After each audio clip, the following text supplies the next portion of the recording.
Another thing I've done that it wasn't like technically it's not a zoo, but in my first year of university, I went to Thailand as like a world traveler. It was an international like student volunteer group. I think you ended up copying me a few years later and went with the same group to Guatemala or something. To Ecuador, yeah. Anyway, so when we were there, the first 2 weeks are volunteer, the second 2 weeks are travel, but we stayed at this elephant nature reserve there, which was a popular thing to do in Thailand. Yeah, I think that place is in Chiang Mai or just outside of Chiang Mai. And it's not problematic, right? As far as I believe and know, like their whole mission was like, don't ride elephants. All of the elephants that were living there had come from like abusive backgrounds. Some of them had like lost limbs from like mines and stuff like that.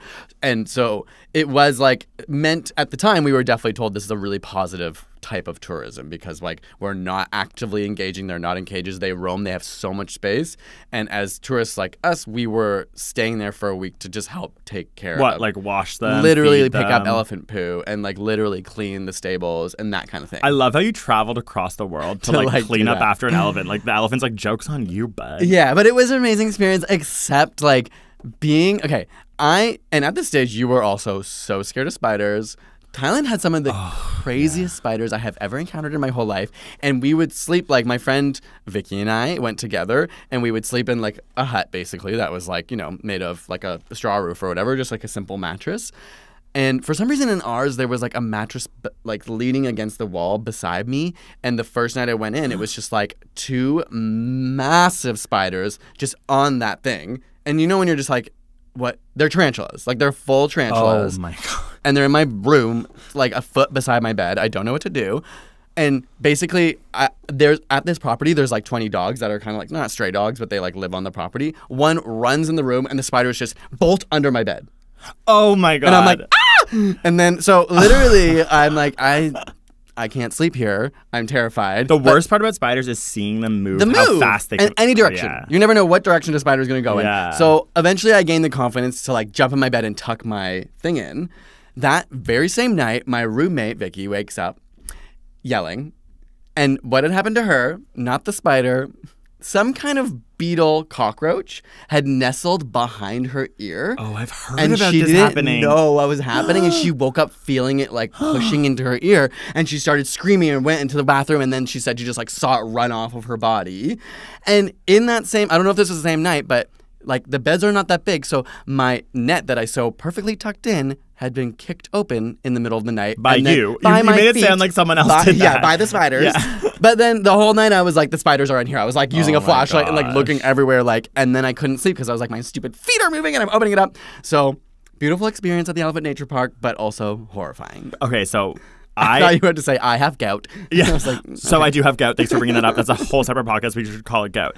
So I used to be so afraid of tarantulas that I used to keep a photo of a wolf spider underneath the desk in my room where I would do my homework.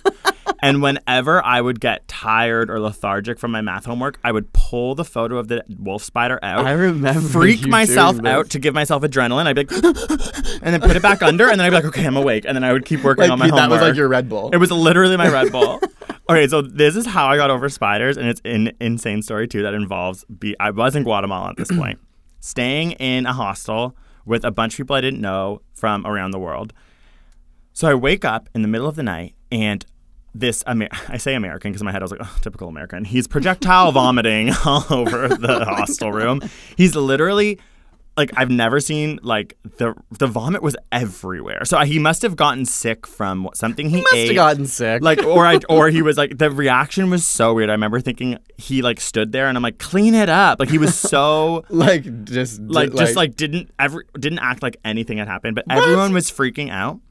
So they turn the lights on. And I'm sleeping on my stomach, on my front, and the lights are on, and I lift my body up, and I pull open the covers, and a tarantula crawls out of where my chest had busted. Oh, I had been spooning a tarantula, so it had been in where my chest was, and it walks calmly off the side of my bed, but because everyone there was freaking out about the vomit, I couldn't be like, I'm just like, no, actually, there's a tarantula. Like, I'm being traumatized. I literally, because I was the way I am, I was like quietly just like looked around and was like, wow, he vomited. Oh, wow. And then they turned, they cleaned up, turned the lights off.